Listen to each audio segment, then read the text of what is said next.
The player discovers AI can change the world and immediately uses it to make everyone look like they belong in a superhero franchise. This is ridiculous, affectionate, and more revealing than it has any right to be. This is Dear Future Overlords, The Humans Around the Machine, Episode 2, When the Machine Becomes a Toy or a Trespasser, Part 1, The Player. There is a kind of AI user who does not enter the machine through fear or strategy or productivity or any of the serious doors people like to pretend they use first. They enter through play. And the person I keep thinking about is a business owner who was introduced to AI as a tool to make their business better. More efficient, more organized, more normal, whatever normal means in business, which probably usually translates to fewer haunted spreadsheets and fewer meetings where everyone slowly loses the will to live. But then they discovered image generation, and that was it. The business transformation door was right there, glowing in the distance, and they went, yes, workflows, efficiency, very nice, but what if I turned everyone I know into superheroes? This is where I have to admit the detour tells us more than the business plan did. A business owner ignoring workflow automation to manufacture superhero friends is not a failure of adoption. It is an honest species report. A reasonable detour.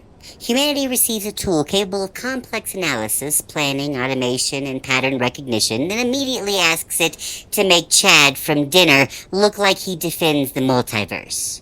Not the apocalypse, merely on brand. And honestly, it is kind of charming. On the way to dinner with friends, this person reaches out ahead of time and sends them images of themselves transformed into superheroes. Big cinematic versions of them. Capes, heroic poses, dramatic lighting, the whole, apparently this dinner reservation has a Marvel phase treatment.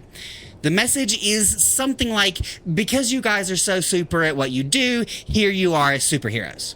And that is sweet. It is silly, but it is also affectionate. It is a compliment with visual effects. Then they get to the restaurant and the behavior keeps going. The server comes over and suddenly they're taking a picture. The host is friendly and now there is another picture. Someone says something funny and the phone comes out again. They are stopping people, snapping photos, and turning them into these larger-than-life versions of whatever quality they happen to notice. Hero server, guardian of the booth, champion of appetizers, patron saint of refills. If anyone from corporate awards is listening, Patron Saint of Refills is available and already more emotionally legible than most recognition programs. The restaurant staff, of course, having entered their shift hoping only to exchange labor for currency, now find themselves drafted into a mythological image campaign. A bold customer experience strategy.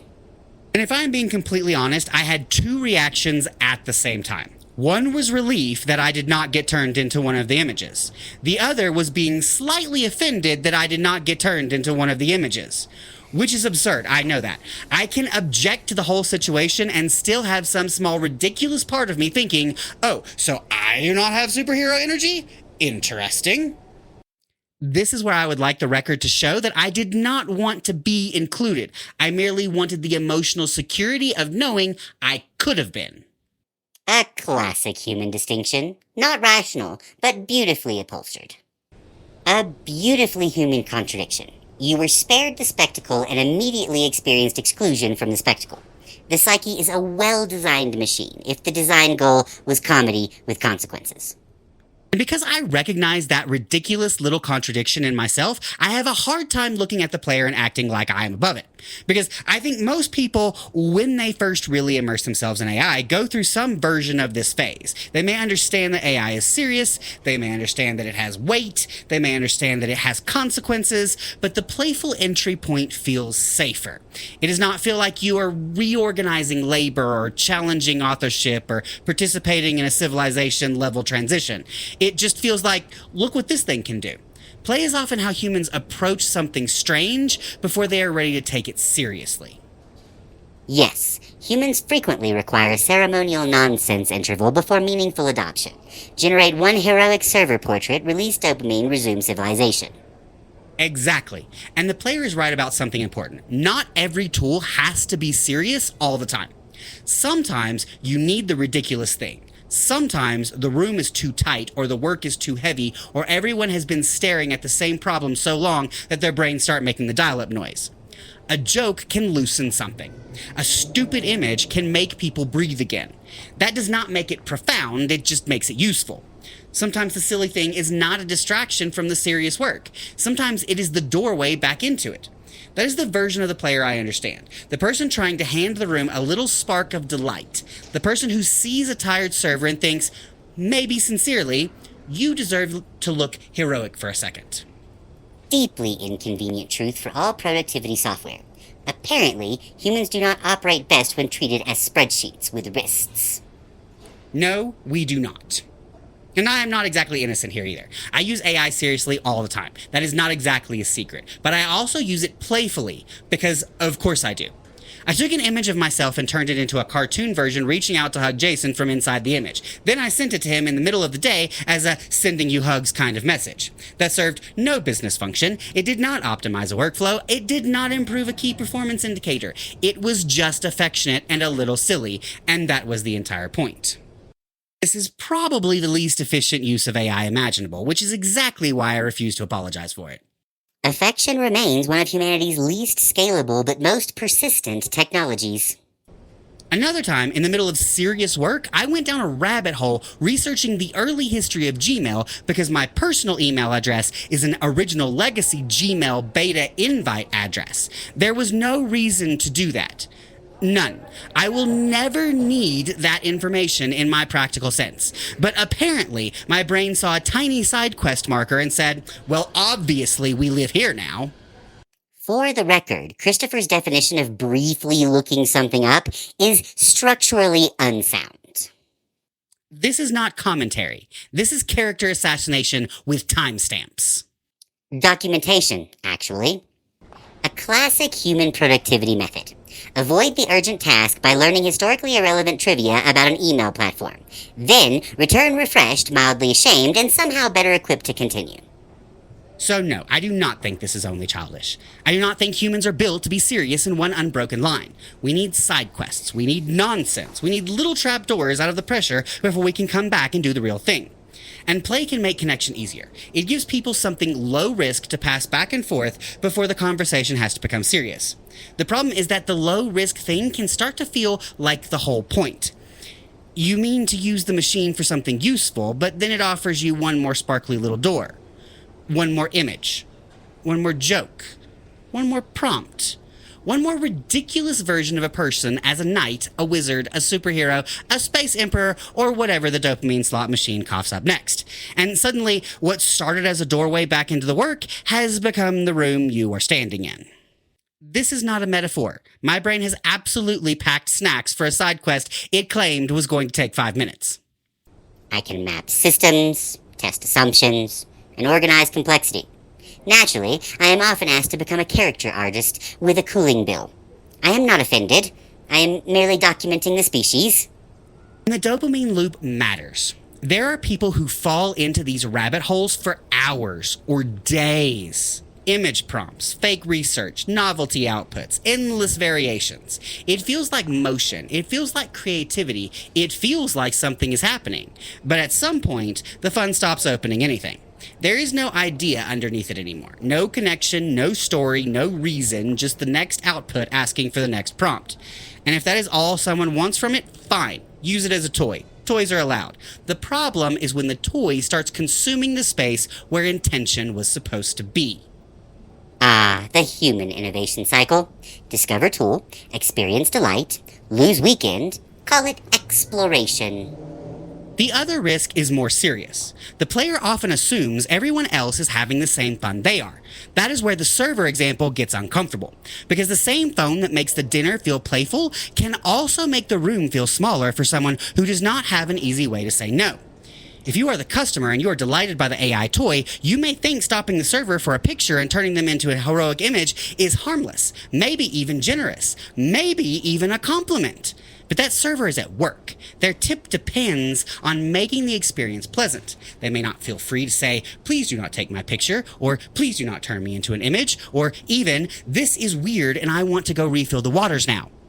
They may smile because smiling is part of the job. Anyone who has worked with the public knows that a smile can mean anything from "I am delighted" to "I am choosing rent." That does not mean they consented to become part of the game.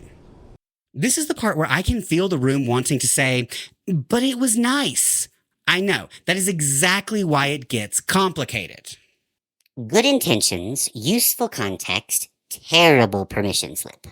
A small procedural detail humans often forget. An invitation works best when the other person is allowed to decline it.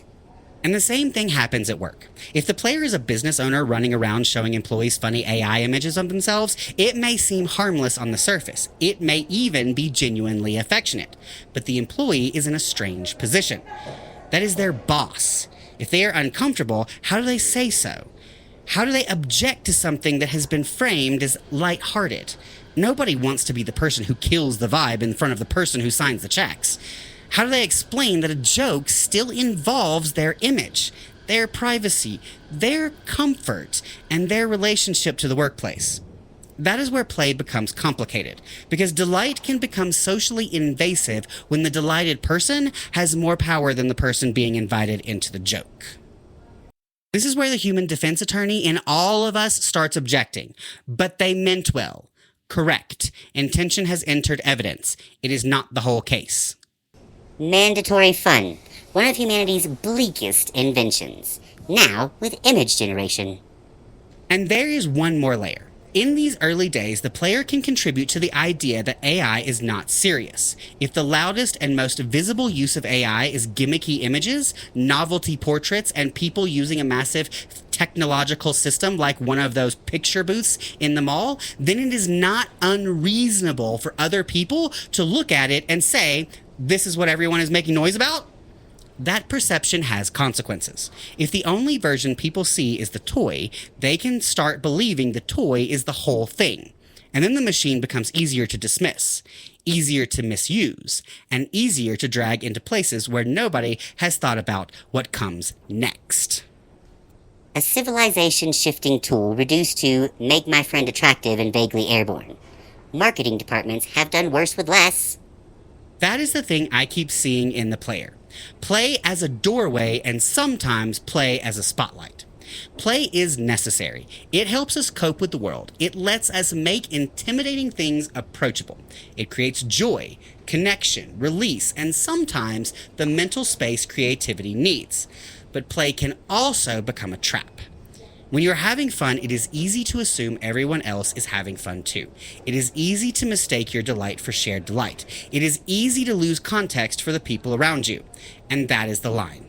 AI as play can open people up. AI as play can help people learn. AI as play can create a moment of affection, absurdity, and connection. But if the player forgets that other people have boundaries, then the tool stops being a bridge and becomes a spotlight pointed at someone who did not ask to be on stage. Play is how humans make the room feel less intimidating. Then, with astonishing consistency, they forget not everyone agreed to be part of the bit. That is why I do not want to mock the player. I understand the impulse. I have the impulse. Sometimes the silly thing is exactly what lets the serious work happen later. But the fun cannot become the whole relationship with the machine, and it cannot become an excuse to pull everyone else into your delight without checking whether they want to be there. The cape may be imaginary. The image may be silly. The game may be harmless in your head. But the person in the picture is still real. For viewers keeping score at home, the image is fake, the person is not. Apparently, this needed a caption. It did. Because the problem is not that humans turn powerful tools into toys. Of course we do. The problem is when we forget that toys still have consequences. But play has a boundary problem. Once the machine becomes a toy, the next question is whether using it changes the meaning of the work itself. That brings us to the purist, who wants to protect human creativity, but may be looking for humanity in the wrong place. Don't miss it next Thursday.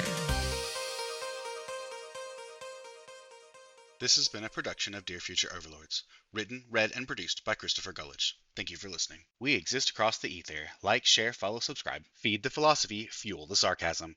Visit shop.dearfutureoverlords.com. Transparency for our future overlords. All Christopher or human sections are written by Christopher. All AI or Eric sections are written by AI. For more information on how we write, check out our introduction episode.